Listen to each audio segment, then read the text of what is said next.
sometimes fear, the worst thing fear can do 恐怖がこう自分にするこう最悪のことっていうのは is take away your potential. 皆さんのこうポテンシャルが出なくなるってことです。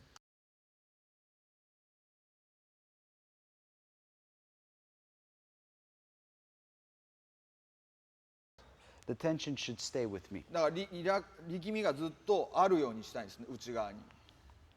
I enjoy this thing. で、その行為自体を楽しんでくだ As さい。 I breathe in, as I breathe out, I try to understand when the person もし grabs, くは you can put them down with strength. もしくは力でっていう。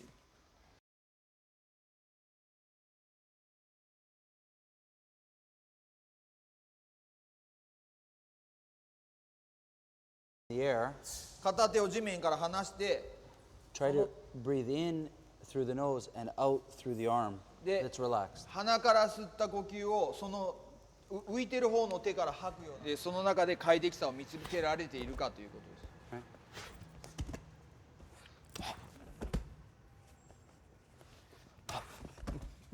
です。It's not just to the body. So as I approach the person, I try not to stop. 近づいていく時も同じです。止 As まら I ない kind で of work, and I'm working with it. ずっとそのワークをしながらってこと It doesn't matter which way. Your partner away. Go to him. 相手をもし投げてしまって距離ができたら逆に近づいていってください。 Keep the distance. 距離をずっと守ってください。